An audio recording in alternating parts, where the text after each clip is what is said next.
नमस्कार, मैं हूं वंदना पांडे और आप देख रहे हैं के न्यूज इंडिया। बुलेटिन की शुरुआत करेंगे उससे पहले हेडलाइंस। जम्मू कश्मीर के गुरेज में मुठभेड़, 2 आतंकवादी ढेर घुसपैठ के दौरान जवानों पर की फायरिंग और सेना और पुलिस का ऑपरेशन जारी। बिहार में नेपाल के रास्ते 3 पाकिस्तानी आतंकियों की घुसपैठ, पुलिस मुख्यालय से तीनों की फोटोज रिलीज। आतंकी संगठन जैश ए मोहम्मद से जुड़े होने की खबर। पीएम मोदी पुतिन के बीच चीन में होगी बैठक, 1 सितंबर को एससीओ समिट के दौरान बैठक। और वहीं आतंकी अलर्ट के बाद वोटर अधिकार यात्रा में बदलाव, मोतिहारी में बंद गाड़ी में लोगों से मिले राहुल, सुरक्षा भी बढ़ाई गई। हरियाणा में महिलाओं को 25 सितंबर से मिलेंगे 2100 रुपए महीना, 23 साल या उससे ज्यादा उम्र जरूरी पेंशन धारक और पहले पेज में आय सीमा रखी। जम्मू कश्मीर में 296 मिलीमीटर बारिश, 115 साल का रिकॉर्ड टूटा, 10,000 लोगों को सुरक्षित पहुंचाया गया। आप देख रहे हैं के न्यूज, खबरों का सारथी।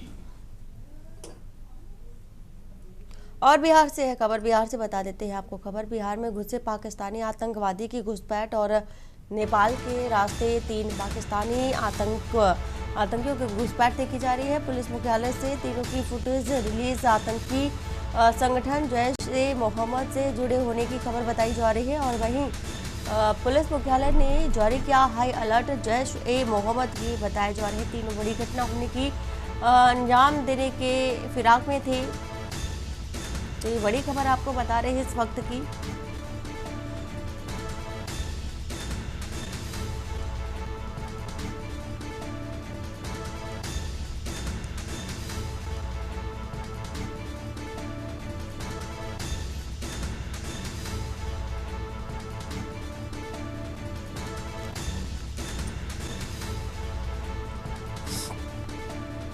नेपाल के रास्ते 3 पाकिस्तानी घुसपैठ की कोशिश और पुलिस मुख्यालय से तीनों की फुटेज रिलीज। आतंकी संगठन जैश ए मोहम्मद से जुड़े होने की ये खबर बताई जा रही है। पुलिस मुख्यालय ने हाई अलर्ट जारी किया है। जैश ए मोहम्मद के बताए जा रहे हैं तीनों बड़ी घटना को अंजाम देने की फिराक में थे, पूरा प्लान था इनका।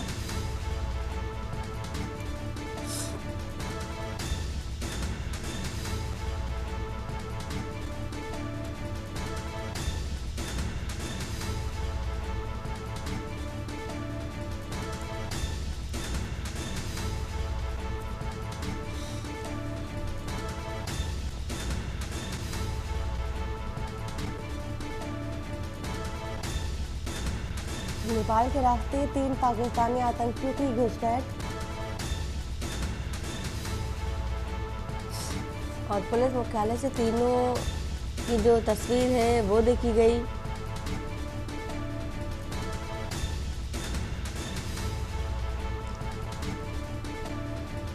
और बड़ी खबर ये है कि आतंकी जो तीनों की फुटेज जो अभी निकाली गई है, जैसे मोहम्मद से जुड़े होने की एक खबर है कि इन तीनों का जो कनेक्शन है जैसे मोहम्मद से जुड़ा हुआ है और बड़ी घटना को अंजाम देने का जो कि प्लान भी बनाया हुआ था इन लोगों ने। बिहार में पाकिस्तानी आतंकवादी की घुसपैठ देखी जा रही है। नेपाल के रास्ते 3 पाकिस्तानी आतंकियों की घुसपैठ।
जांजगीर चांपा से आपको खबर बता रहे हैं। जांजगीर चांपा से आपको एक खबर बता देते हैं।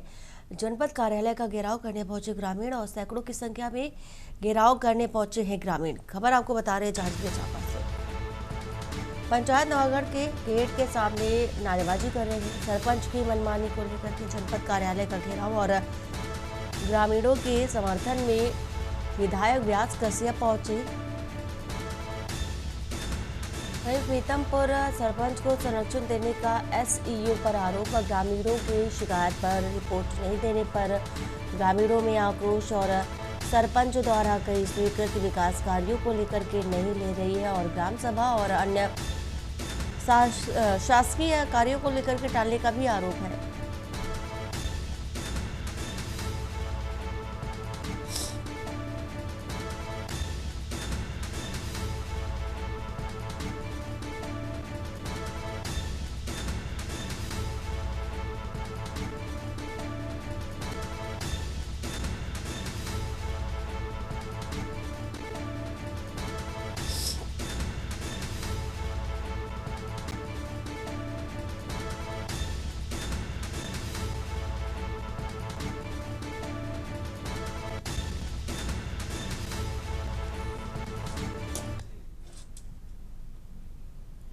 और खबर रायपुर से, जहां छत्तीसगढ़ के मुख्यमंत्री विष्णुदेव साय ने दक्षिण कोरिया की राजधानी सियोल में भारतीय राजदूत अमित कुमार से मुलाकात की है।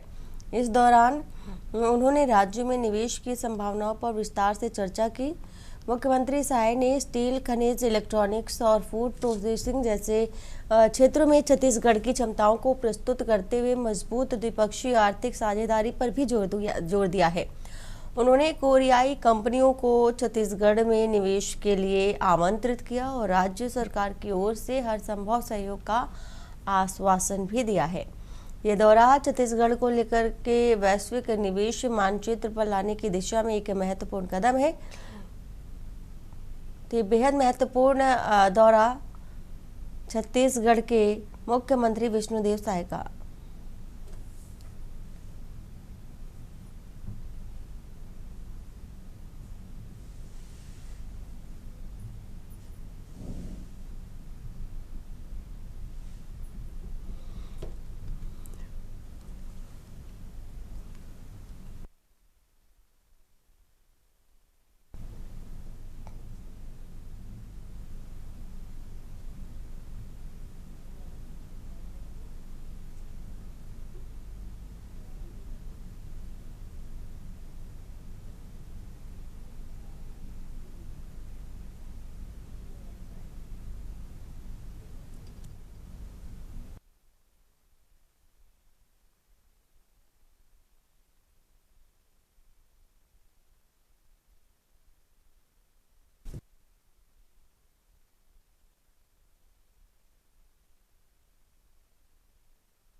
और खैरागढ़ के ग्राम धौधा और काले गोंदी में प्रधानमंत्री फसल बीमा योजना के तहत करोड़ों रुपए के फर्जीवाड़े का खुलासा हुआ है। आरोप है कि सत्ता पक्ष के कार्यकर्ता अनीश गौतम और उनकी पत्नी भूमिका ठाकुर ने किसानों, सरकारी और चारागाह जमीन को निजी बताकर के बीमा क्लेम उठाया और यहां तक कि 7 साल से लापता किसान मांगी लाल की जमीन पर भी बीमा कर राशि अन्य खाते में जमा करवा दी गई। ग्रामीणों ने विधायक यशोदा के नेतृत्व में कलेक्टर कार्यालय में पहुंच करके ज्ञापन सौंपा और एफआईआर दर्ज करने और बीमा राशि की रिकवरी और दोषी अधिकारियों की जांच की मांग की। मामले ने प्रशासनिक हलकों में हलचल पैदा कर दी है और जांच की मांग तेज हो गई है।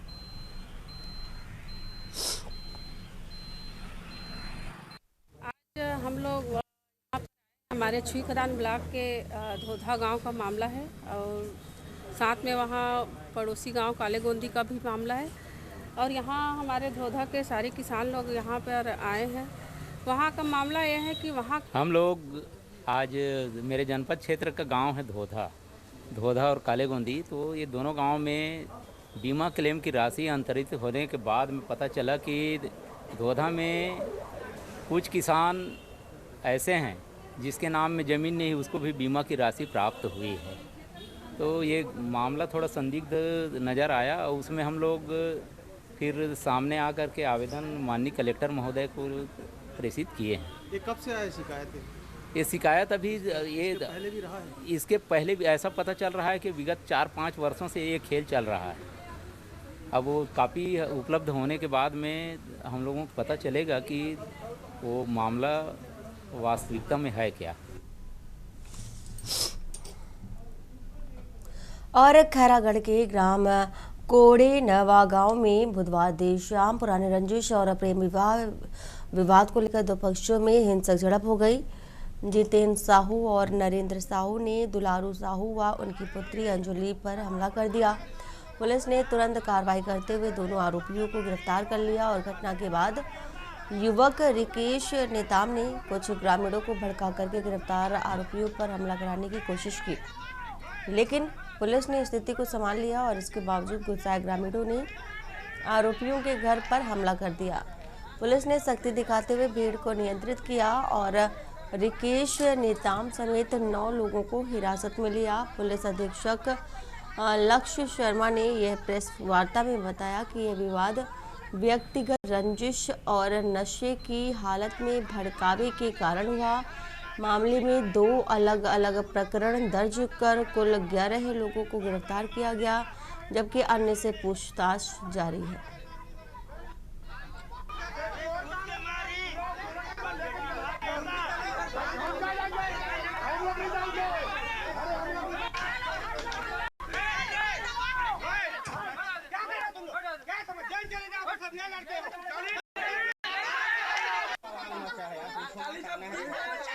First of all thank you, आप सब लोग आए।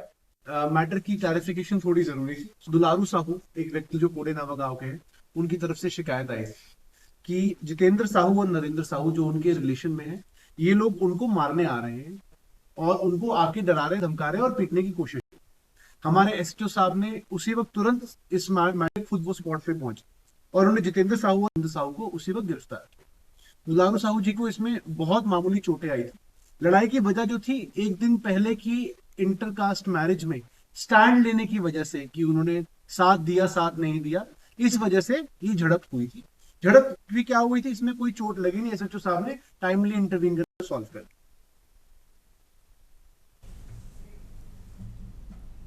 और वक्त हो चला एक छोटे से ब्रेक का। ब्रेक के बाद जल्द हाजिर होते हैं। आप देख रहे हैं के न्यूज़, खबरों का सारथी। ब्रेक के बाद आपका स्वागत है। चंडीगढ़ से है खबर। मुख्यमंत्री नायब सिंह सैनी ने बड़ी घोषणा की है और ये घोषणा लाडो लक्ष्मी योजना को लेकर के है।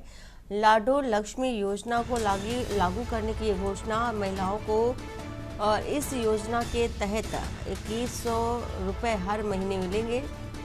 आगामी 25 सितंबर से योजना का लाभ भी सीधे महिलाओं के खाते में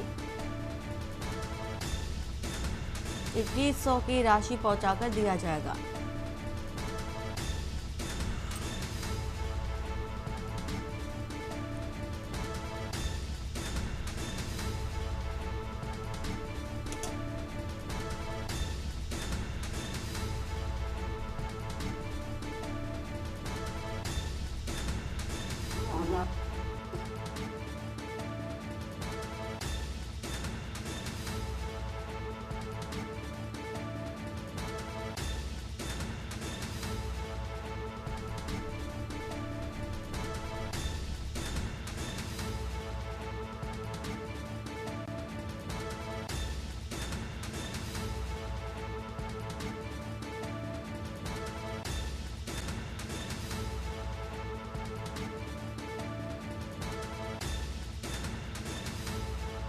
लाडो लक्ष्मी योजना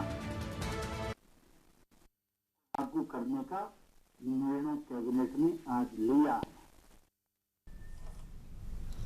और खबर अम्बाला से, जहां छेड़छाड़, अश्लील मैसेज भेजने और जबरदस्ती दूसरे शिक्षण संस्थानों में अपने साथ ले जाने के आरोपी में आईटीआई प्रधानाचार्य यशपाल ढांडा के खिलाफ मुकदमा दर्ज कर लिया गया है। और बता दें कि मूलचंद राजकीय औद्योगिक प्रशिक्षण संस्थान के प्रधानाचार्य पर संस्थान में कार्यरत 2 शिक्षिकाओं ने स्थानीय स्तर पर न्याय न मिलने पर ऊर्जा एवं परिवहन मंत्री से मिलकर दुखड़ा सुनाते हुए गंभीर आरोप मढ़े हैं। मंत्री के हस्तक्षेप के बाद कैंट थाना प्रभारी सुरेंद्र ने महिला की तहरीर के आधार पर मामला दर्ज कर लिया है।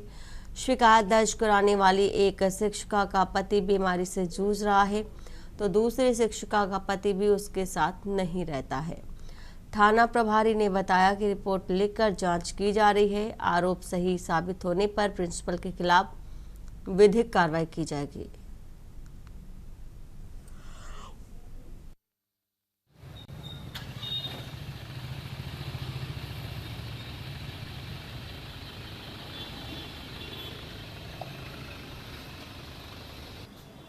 कल एक महिला ने हमें शिकायत दी है उनके प्रिंसिपल के खिलाफ, जिस शिकायत पर एफआईआर नंबर 293 दर्ज रजिस्टर की गई है और एफआईआर दर्ज होने के बाद उस पर इन्वेस्टिगेशन की जा रही है और इन्वेस्टिगेशन में जो भी तथ्य हमारे पास सामने आएंगे उसमें नियमानुसार कार्रवाई की जाएगी। सर कौन सा संस्थान है, क्या नाम है?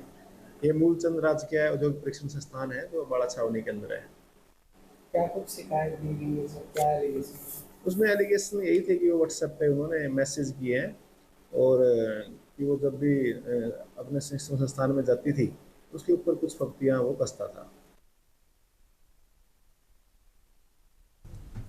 और मुख्यमंत्री नायब सिंह सैनी की अध्यक्षता में हरियाणा कैबिनेट की बैठक में एक ही एजेंडा रखा गया। महिलाओं के सामाजिक सुरक्षा सम्मान के लिए योजना लागू की जाएगी। हरियाणा में दयाल उपाध्याय लाडो लक्ष्मी योजना लागू करने की घोषणा कर दी गई है। योजना 25 सितंबर से लागू होगी और सीएम नायब सिंह सैनी की अध्यक्षता में भी बैठक में इसका ऐलान किया गया है।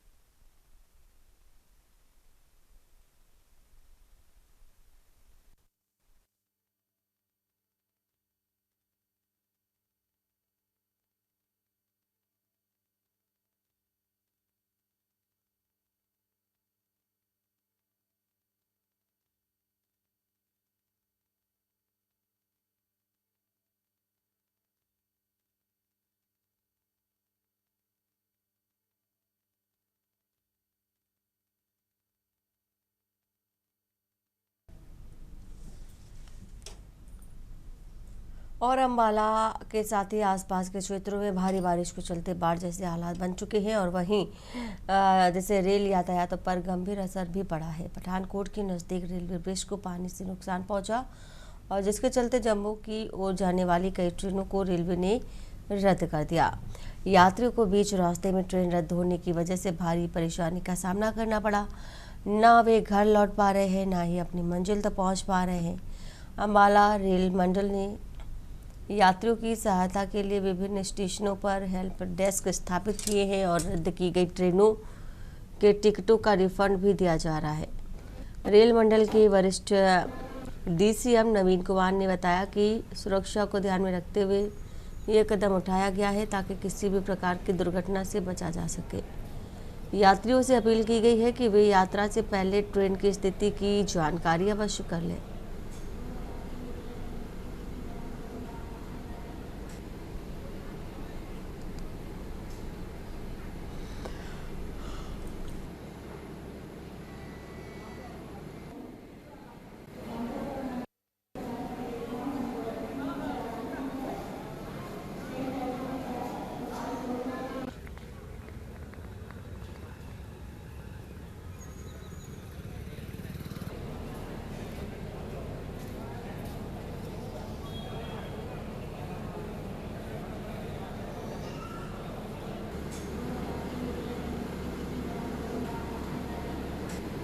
देखिए, मॉनसून में जो जम्मू एरिया है, पठानकोट जम्मू का एरिया, उसमें काफ़ी ज़्यादा बारिश के कारण जो वहाँ पे बरसाती नाले उनमें फ्लैश फ्लड आने के कारण एक चक्की नाला पड़ता है जस्ट पठानकोट कैंट से पहले, उसमें रेलवे के ब्रिज के साथ कुछ फ्लैश फ्लड के कारण उसके अबटमेंट में कुछ डैमेजेस हुआ था, जिसके कारण जो हमारी डाउन लाइन थी वो बंद करनी पड़ी। और साथ ही जम्मू और बाड़ी ब्राह्मणा एक स्टेशन पड़ता है, उसके बीच में भी फ्लैश फ्लड के कारण मलबा वगैरह आ गया था, जिस करके टेम्परेरीली वो ट्रैक बंद करना पड़ा और इसी के कारण ट्रेनें प्रभावित हुई। कटिहार से आया हूँ, जो कि मेरा टिकट जम्मू के लिए था। जो गाड़ी लोहित एक्सप्रेस है, जो सहारनपुर से आने के बाद सहारनपुर से ही वो गाड़ी कैंसिल हो गई। सुबह 5 बजे हम लोग को पता चला जो गाड़ी कैंसिल हो गया है, तो फिर सबको जाके काउंटर में पूछे तो काउंटर ने बताया वहाँ पे जो आपको कोई लोकल गाड़ी यहाँ से अम्बाला जाइए, अम्बाला से फिर कोई गाड़ी मिल जाएगी आपको। तो कारण टिकट गाड़ी कैंसिल होने का कारण क्या है, तो बताया जो आगे कुछ पानी है इसीलिए कोई प्रॉब्लम है, इसीलिए गाड़ी कैंसिल हुई है। जा रहे थे जम्मू के लिए, लेकिन बीच में ही ट्रेन रद्द हो गई, जिसके कारण परेशानी झेलनी पड़ रही है। परेशानी लोकल पकड़ करके यहाँ अभी पहुँचे हुए हैं और उसके बाद यहाँ से फिर ट्रेन है 11:55 पे, देखिए लेकिन क्या होता है, वो भी गाड़ी पहुँच पाती है जम्मू तभी कि नहीं पता नहीं।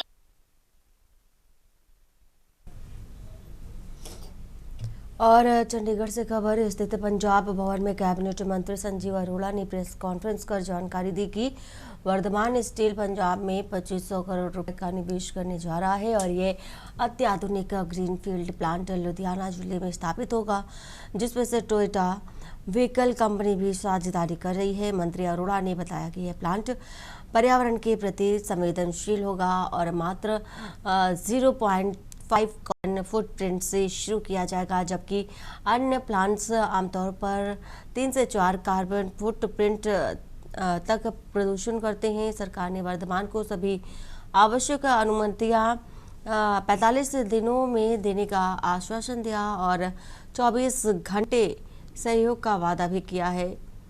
उन्होंने कहा कि स्पष्ट किया है उन्होंने कि पंजाब से कोई उद्योग बाहर नहीं गए, बल्कि राज्य के उद्योगों ने अन्य राज्यों में विस्तार किया है। अमेरिका द्वारा लगाए गए 50% टैरिफ से कुछ असर पड़ा है, लेकिन इसे अस्थायी मानते हुए उन्होंने केंद्र सरकार से समाधान की उम्मीद भी जताई।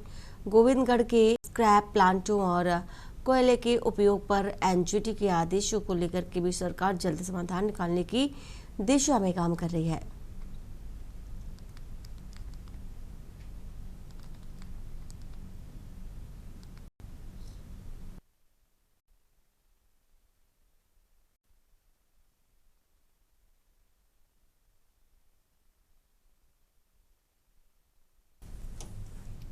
और वही जीरकपुर के एकेएस कॉलोनी में एक्साइज विभाग और पुलिस की संयुक्त टीम ने बुधवार देर शाम बड़ी कार्रवाई करते हुए एक घर से चंडीगढ़ से लाई गई शराब की 11 पेटियां बरामद की।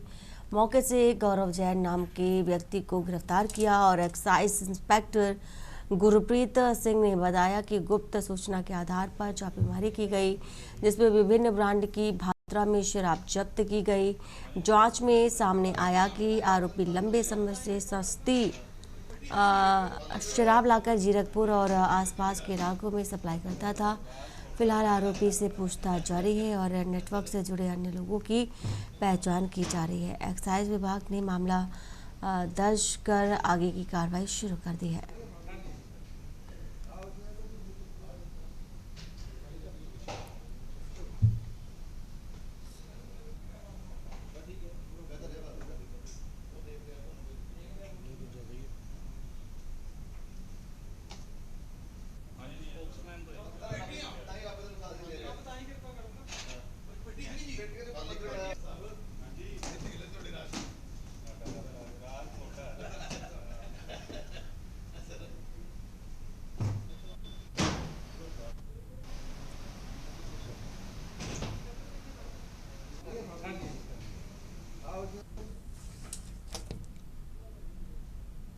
और एक खबर अमृतसर से, जहां अजनारा क्षेत्र में रावी नदी की बाढ़ का पानी दूसरी बंध तोड़ करके आबादी वाले इलाकों में पहुंच गया है। ये जानकारी मिलते ही उपायुक्त साक्षी साहा ने जिला पुलिस प्रमुख सरदार मानिंदर सिंह और अतिरिक्त उपायुक्त रोहित गुप्ता, लाव लश्कर के साथ मौके पर पहुंचे और अधिकारियों ने जहां टूटे बांध की मरम्मत कराना शुरू किया, वहीं लोगों को अलर्ट करते हुए बाढ़ क्षेत्र में सुरक्षित स्थानों पर पहुंचाने की कोशिश भी शुरू कर दी। बाढ़ ने आबादी क्षेत्र को बदहाल बना रखा है। पहले सड़कों पर जहां फर्राटा भरते हुए वाहन गंतव्य की ओर दिखाई देते थे, वहां अब पानी ही पानी नजर आ रहा है। इससे राहत एवं बचाव के लिए पहुंचे सरकारी अमले को गाड़ियों के बजाय ट्रैक्टर्स का भी इस्तेमाल करना पड़ा। प्रशासनिक अफसरों की पहल पर राहत और बचाव कार्यों के लिए सेना के जवान भी मौके पर पहुंच चुके हैं। प्रशासनिक अमला सहित सेना के जवान युद्ध स्तर पर राहत एवं बचाव कार्यों के अंजाम देकर लोगों को भोजन आदि उपलब्ध कराते सुरक्षित स्थानों पर पहुंचाने की कवायद में जुटे हैं। साथ ही किसान मजदूर संघर्ष समिति के प्रदेश महासचिव सरवन सिंह पंधेर भी लोगों की मदद के लिए ट्रैक्टर ट्रालियों के साथ मौके पर पहुंच चुके हैं।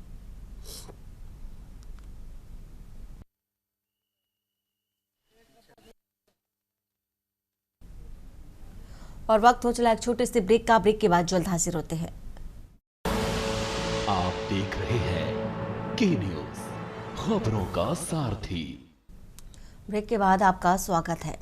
इंदौर के द्वारिकापुरी थाना क्षेत्र में रविवार दोपहर गैस सिलेंडर फटने से बड़ा हादसा हो गया। दीपक मकीजा के मकान में स्थित बर्तन की दुकान में इस मरम्मत के दौरान सिलेंडर में लीकेज हुआ और जिससे की जोरदार का धमाका हो गया।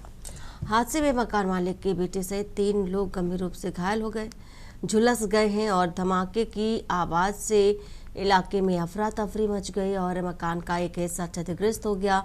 पुलिस और फायर ब्रिगेड ने मौके पर पहुंचकर स्थिति को नियंत्रित किया और आग पर काबू पाया। घायलों को तत्काल अस्पताल पहुंचाया गया, जहां उनका इलाज जारी है।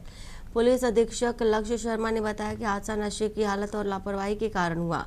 फॉरेंसिक टीम जांच में जुटी है और घटना के सही कारणों का खुलासा करने के बाद ही कार्रवाई होगी।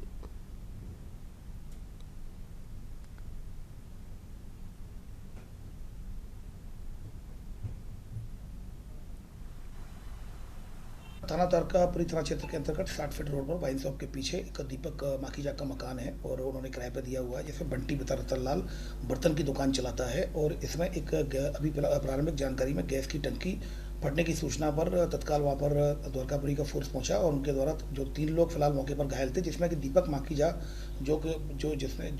जिसने किराए पे ये मकान दिया है, उसका लड़का भी घायल है इसमें। और ये लोग तत्काल 3 लोगों को हॉस्पिटलाइज करा दिया गया, हॉस्पिटल पे पहुँच गए हैं वो लोग और अभी स्टाफ मौके पर है और वहाँ पर अग्रिम कार्रवाई वहाँ पर की जा रही है। और उसमें बर्तन भी आसपास सब बिखरे पड़े हुए हैं। अगर किसी की लापरवाही पाई जाती है तो निश्चित रूप से उसमें कड़ी वैधानिक कार्रवाई की जाएगी।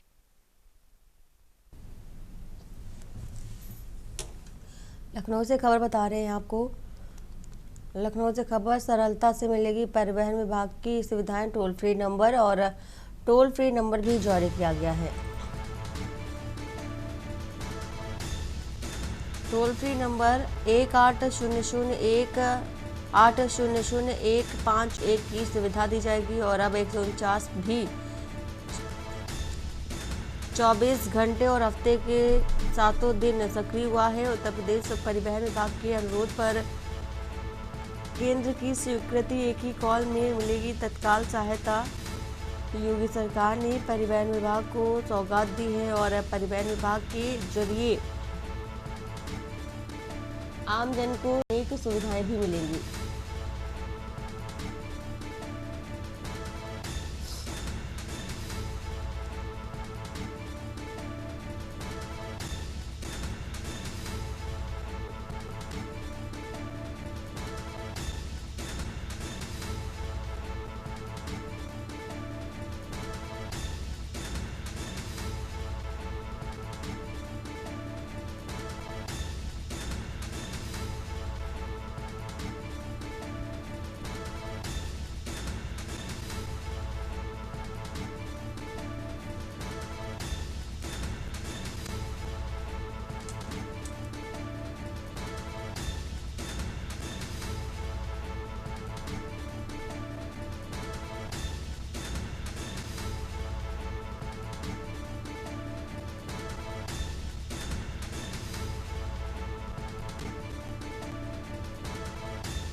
और लखनऊ से खबर, सुगम्य व्यापार विधेयक 2025 जल्द होगा पेश।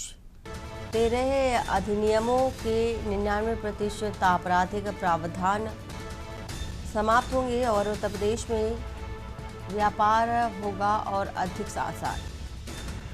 तो कारावास की जगह आर्थिक दंड को प्राथमिकता दी जाएगी। यूपी बनेगा पहला राज्य जहां इतने कानून होंगे गैर आपराधिक। श्रम कानूनों में सरलीकरण होगा। महिलाओं को अधिक अवसर मिलेगा। फैक्ट्री लाइसेंस की अवधि बढ़ाने का प्रस्ताव तैयार है।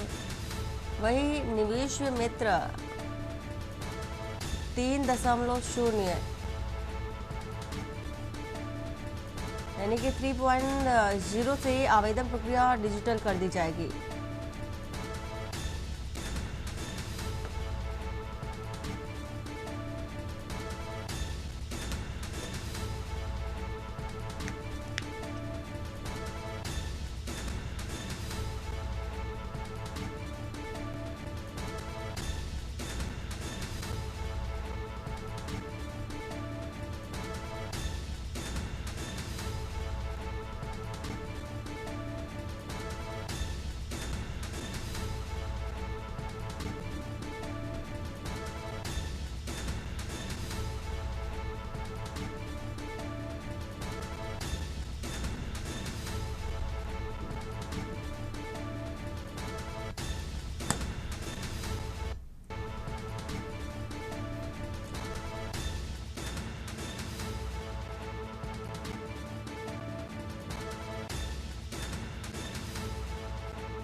लखनऊ से खबर बता देते हैं, न्यायिक आयोग ने संभल जांच रिपोर्ट सौंपी है। मस्जिद सर्वे के दौरान भड़की थी हिंसा और 24 नवंबर को संभल में हुआ था बड़ा बवाल।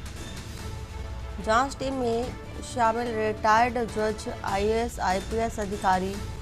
न्यायिक आयोग ने सीएम योगी को गोपनीय रिपोर्ट सौंपी और हिंसा की जांच रिपोर्ट रखी गई है गोपनीय। इलाके में तनाव का माहौल और तनाव के बाद प्रशासन सतर्क है। जांच के निष्कर्षों पर सरकार की अगली कार्रवाई तय है।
और फोन लाइन पर मनीष तिवारी इसी खबर पर है। मनीष, जो ये खबर निकल कर आ रही है संभल को लेकर के, जो गोपनीय रिपोर्ट है सीएम योगी को सौंपी गई है न्यायिक आयोग को लेकर के, अभी की अगर अपडेट की बात करें तो क्या है अपडेट आपके पास?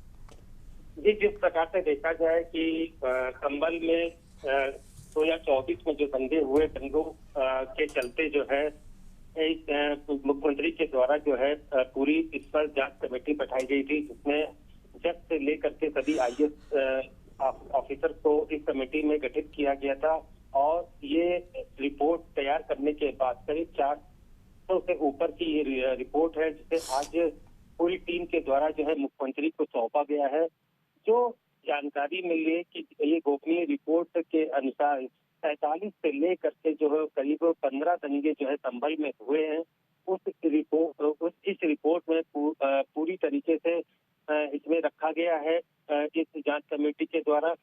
सूत्रों के हवाले से ये जरूर खबर मिल रही है कि पहले हिंदुओं की संख्या जो है करीब 45% के आसपास होती थी और मुस्लिम की संख्या संभल में 55% के आसपास थी, जो अब घट करके जो है हिंदू की संख्या जो है सिर्फ 15% के आसपास रह गई है और वहीं पर जो है मुस्लिम की संख्या 80% से लेकर 85% के आसपास है।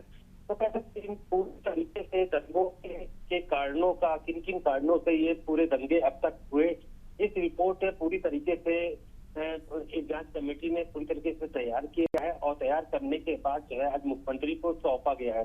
अभी तक के रिपोर्ट का पूरी तरीके से खुलासा नहीं हुआ। हालांकि भारतीय जनता पार्टी के प्रवक्ता ये मीडिया के सामने जरूर कह रहे हैं, उनकी तरफ से जो बाइट जारी की गई उनका ये कहना है कि किस तरीके से हिंदुओं के साथ उत्पीड़न हुआ है इस पूरी रिपोर्ट में आ चुका है। वहीं पर अगर देखा जाए तो समाजवादी पार्टी के जो प्रवक्ता है वो मीडिया के सामने उन्होंने भी अपनी बाइट जारी करके कहा है कि अभी रिपोर्ट जब गोपनीय है तो भारतीय जनता पार्टी को कैसे मालूम हो गया कि इस रिपोर्ट में क्या है। तो उनकी तरफ से ये सवाल उठाए जा रहे हैं। उनका ये कहना है कि भारतीय जनता पार्टी अपने अनुसार जो है मीडिया में खबर चलवाना चाहती है।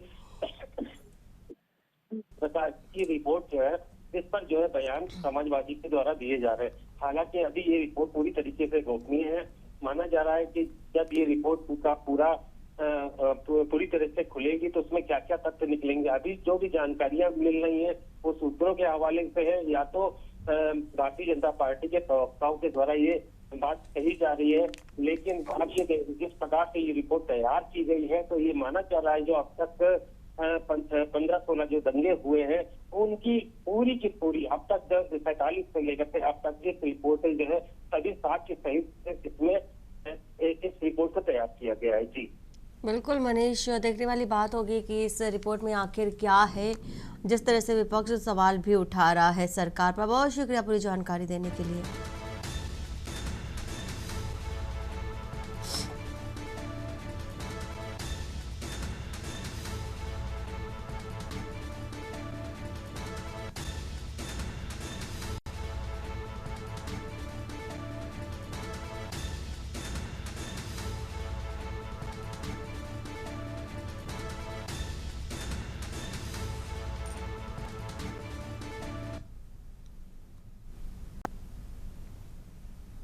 और बरेली से आपको खबर बताने जा रहे हैं, जहां पर 15 साल की उम्र में ब्रिजपाल बन गया था अब्दुल्ला। 8 वर्ष पहले ब्रिजपाल के परिवार ने धर्म परिवर्तन किया था। गांव और खानदान ने तोड़ दिए हैं सभी प्रकार के रिश्ते। 15 साल की उम्र में ब्रिजपाल ने कर लिया था धर्म परिवर्तन। पिता की सदमे में हो गई थी मौत। माँ और बहन का भी धर्म परिवर्तन करा दिया था। मुस्लिम युवकों के साथ कोचिंग पढ़ने के दौरान ब्रेन वॉश और पुराना घर बेचकर मुस्लिम बस्ती में घर ले लिया था।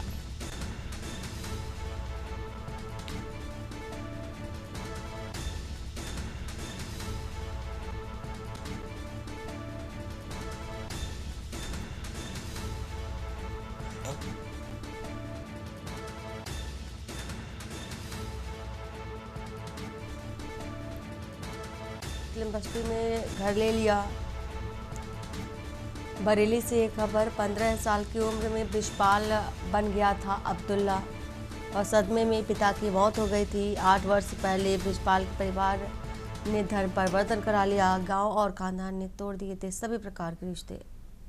ब्रिजपाल पड़ोस में पहले भतीजा लगता था। अब ब्रिजपाल अब क्या बन गए हैं? मुस्लिम। क्या नाम रख लिया है? अब्दुल्ला। पहले क्या नाम था? ब्रिजपाल।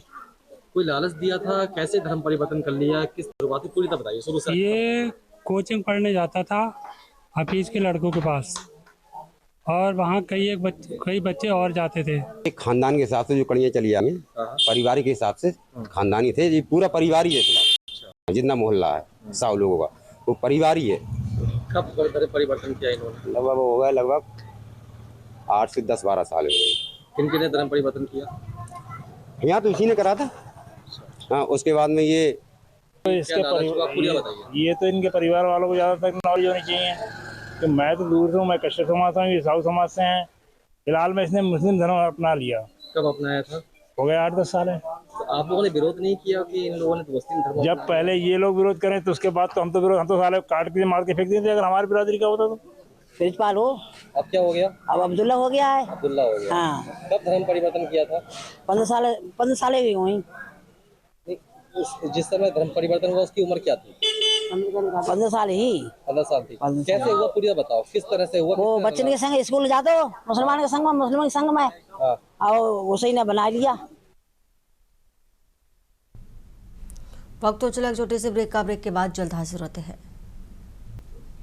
ब्रेक के बाद आपका स्वागत है। अलीगढ़ से है खबर। पुलिस का नया कारनामा देखा जा रहा है। दरोगा की कार गुजारी से युवक परेशान, खून से लिखा पत्र और वायरल हुआ वीडियो वायरल हुआ है। न्याय मांगा है, मुकदमा दर्ज करने के लिए पैसे मांगने का आरोप और दरोगा पर 20,000 की एडवांस मांगने का भी आरोप। युवक बेटा और मकान बेचने को मजबूर हुआ। सोशल मीडिया पर वीडियो वायरल हो रहा है। लोगों में आक्रोश भी देखा जा रहा है। थाना गांधी पार्क के दरोगा पर भ्रष्टाचार का आरोप। पीड़ित ने आप बीती सुनाई, न्याय की गुहार लगाई। मामले की जांच की मांग की जा रही है। प्रशासन पर गंभीर सवाल भी खड़े होते नजर आ रहे हैं।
अलीगढ़ से खबर बता देते हैं आपको। चाइनीज मांझा एक बार फिर जानलेवा साबित हुआ है। बीते 22 अगस्त को थाना क्वार्स क्षेत्र के शमशाबाद पुल पर बाइक सवार दिनेश राजपूत अपनी बच्ची के साथ घर लौट रहे थे। तभी अचानक आसमान से गिरा चाइनीज मांझा उनकी गर्दन और हाथ में फंस गया।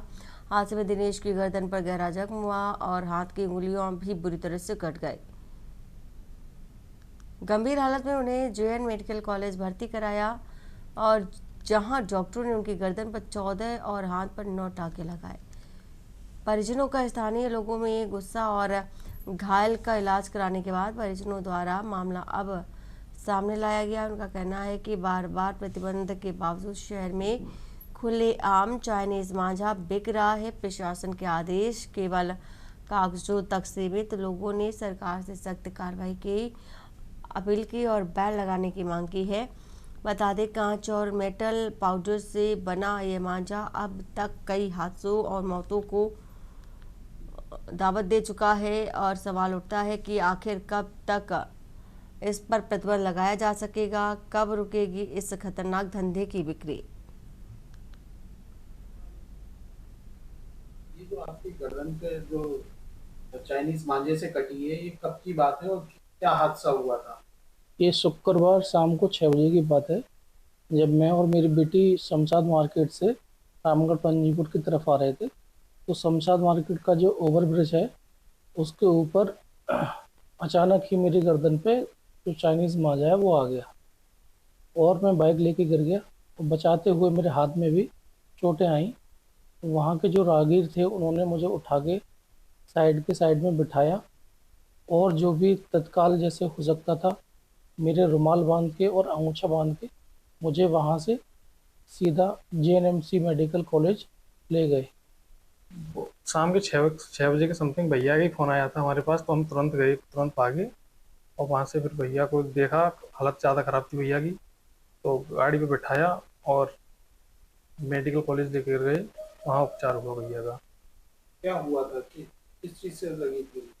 पतंग वाला मांझा होता है चाइनीज, उससे। कहाँ लगी थी? शमशाद मार्केट वाला पुल है, ब्रिज, उसके ऊपर। किस जगह क्या कटा था? गला, ये वाला यहाँ से यहाँ तक इतना गला कटा हुआ है और समथिंग 1 इंच के समथिंग गहरा है और ये अंगूठा ऐसे करके पूरा कटा हुआ है।